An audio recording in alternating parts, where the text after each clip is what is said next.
housing market in America is currently the worst housing market it has been since the Great Depression times of the 1930s. Therefore, I stand before you to talk about how we are actually in a crisis, how this affects us, and why we should care about it. My name is Ephraim, and let's learn something about housing. The U.S. Department of Housing and Urban Development, or HUD, defines affordable housing as housing where occupants pay about 30% or less of their gross income on housing expenses, including utilities. According to Harvard's 2023 report, The State of Nation Housing, 31.8% or about 40 million families are considered cost burden in 2021. And half of that, or about 20 million families, pay upwards of 50% of their gross income on housing alone. In fact, financial experts such as Jack Caporo and PK have estimated that the median cost of homes adjusted for inflation in 2008 versus 2023 was slightly over 200K to slightly over 400K. So it doubled in about 15 years. According to James Nelson from Forbes, prices are so high that about 61% of Americans are unable to afford a home in the current market, while another 20% have just given up with the thought of ever owning a home in this lifetime. The housing market has and always will be influenced by countless amount of factors, but according to Barney, the present affordable housing market crisis was born from a staggering shortfall of 6.5 million housing shortage, with just supply of new housing just struggling to keep up demand. This creates a highly competitive housing market, which greatly inflates the value of the available market. To make matters worse, there's an observable rising trend of real estate developers investing in luxury builds which target middle to top income earners in society. This means that the introduced supply of housing is largely ineffective at resolving the current crisis because they are just not affordable to the already cost-burdened families. To make matters worse, banks and institutional investors are swooping up properties left and right. According to Zaidi from CNN, mega landlord strategies account for 25% or a quarter of residential properties sold in 2021. This trend holds consistent with 26% of home purchases going to investors as of June in 2023.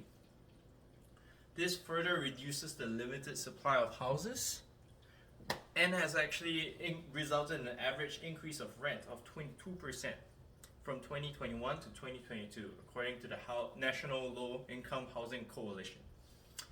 Consequences. First and foremost, the lack of affordable housing directly leads to increased levels of homelessness and will exacerbate the already growing homeless epidemic that America faces. This puts even more strain on our social service sectors to keep up with overburdened shelters on top of healthcare and other vital social services that many citizens depend on. Secondly, vulnerable populations, which include low-income families and minorities, are disproportionately affected, which exacerbates the already existing inequalities of our society. This impact is transferred to and greatly affects the children in such families because the environmental instability during the developmental years of a child's life directly correlates to earning power and family stability in adulthood. In fact, the National Low Income Housing Coalition states that children who had better environmental stability tend to net about a 30% increase in earnings in the adulthood, while Raj of Harvard observed a significantly lower likelihood of single parenthood stemming from that very same reason. Thirdly, houses are unique assets that buttress self-identity and provides ontological safety. According to Alexander Tsai, the removal of this security can invoke feelings of anxiety, uncertainty, and expose families to high stress, mental and physical health problems. So, what can we do about it? Doing something is infinitely better than wishful thinking and doing nothing. By doing nothing, we contribute to the problem. Hence, we must engage in advocacy efforts to influence local, state, and national housing policies. Our individual efforts, no matter how small, contribute to a larger collective force for change, and the cumulative effect of all our efforts together cannot be understated. Firstly, we need to share information, educate others. It's all about knowledge, knowledge, knowledge. We need to tell people that we have a crisis, why we have a crisis, and the full impact on communities to raise awareness. By supporting organizations that work towards housing policy reform, we can actually make an impact. Here are some organizations ranging from local to state to national level. Firstly, we have Oklahoma Coalition for Affordable Housing. We have City of Oklahoma City Affordable Housing Plan. We have City of Norman Inclusive Community Initiative. We have the National Low Income Housing Coalition, and we have the U.S. Department of Housing and Urban Development. We need to engage. We need to start engaging with local governments to encourage the inclusive zoning policies. And here are some success stories from past endeavors. In 2015, New Orleans worked with HUD to amend the zoning code to support additional production of affordable housing. In 2021, California increased their maximum density bonuses from 35% to 50% for developers who actually create affordable housing units. In fact, in 2019, Wang and Balachandran of Grounded Solutions identified a total of 1,019 inclusionary programs across 734 jurisdictions. These success stories serve as evidence that governments are willing and are able to help out and work with developers to come up with amicable solutions to the housing crisis.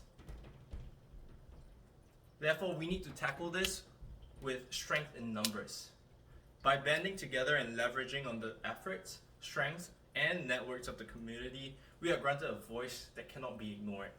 If every one of us is committed to making a change to positive change, our combined efforts will inevitably bring everlasting change to the housing market landscape. A snowball becomes an avalanche when rolling down the mountain. Will you be that first catalyst for change today? So, as I come to a close, I just want to leave you with a question. Is affordable housing just housing that can be afforded? Q&A! I got a good question here. Will this issue be resolved in a matter of years? Or is it perhaps a generational problem? To that, I have a kind of nuanced answer. Well, I would say over the next 5 years, the housing market's price growth is expected to cool off, and this will most likely be tied to how the Federal Reserve or the Fed chooses to shrink the US economy. Mortgage rates will likely decrease in the following years.